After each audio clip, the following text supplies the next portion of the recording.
You spent a serious amount of money on your Bernina Q-matic, and right now, I bet you're probably using about 20% of it. That is not a criticism.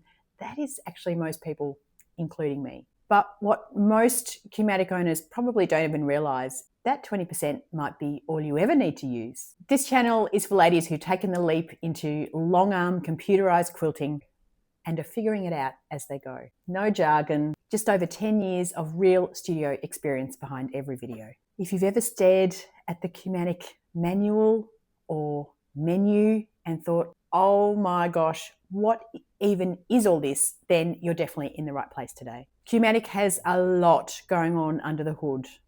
Boundaries, markers, masks, flips, mirrors, connect, unconnect, grab, drop, hold.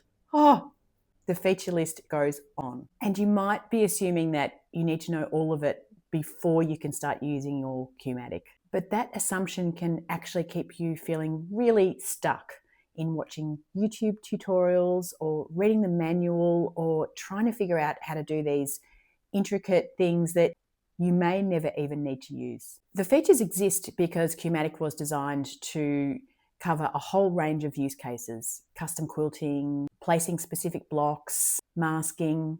Bernina put all of that in there for a reason.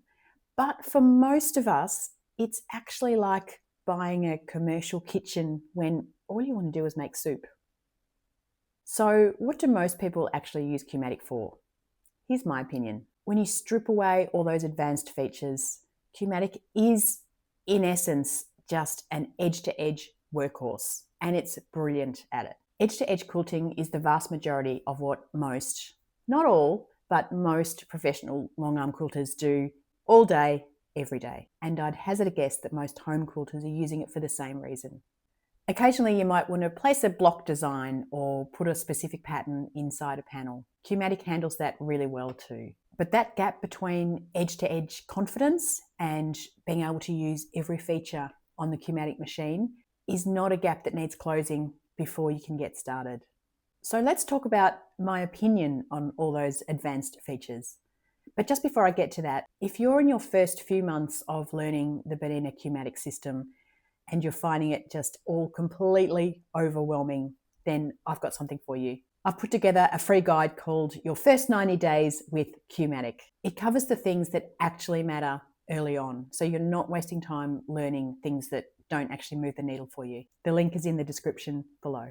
Okay, so let's talk about custom work with Q-matic. I've spent more time than I care to admit trying to get a border design to fit, a corner to sit in the right place, or to mask off a section of applique. We're talking hours of reading the manual, not just one. I think I've got 3 different manuals, watching tutorials, going down a YouTube rabbit hole to try and figure this stuff out. Adjusting, previewing, second guessing, unpicking, and starting again. And every single time, by the time I figured it out, I could have free-handed that border in a fraction of the time. So the Q-matic tools for custom do exist, they do work, but the learning curve is steep and the time investment is serious. For me, custom quilting is faster when I do it freehand, and because I'm a professional quilter, time is money. That doesn't mean that you should feel the same, but just remember you don't have to learn everything all at once. Which brings us to a bigger question.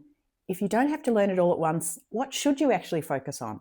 So my advice after doing this for 10 years is focus on the features that you need for the quilt that's in front of you. Most of the time that's going to be setting up a pantograph correctly. Get confident with your pantograph selection. Get comfortable with your repeats, your channel locks, your safe area, and your realigning. When a quilt lands on your frame that needs a more specific feature, I'd suggest that's the time to learn it. So hit the link below to pick up my free guide, Your First 90 Days with Q-matic, and see what I think the most important features you need to know are. If this is the first video of mine you've watched, thank you, and don't forget to hit subscribe. I'll be posting weekly, walking through the parts of the Q-matic system that really catch new owners out and explaining them in really simple terms. One problem, one solution. Your machine is going to feel a lot less intimidating by the time we're done. Happy quilting, hit the subscribe button, and I'll see you in the next video.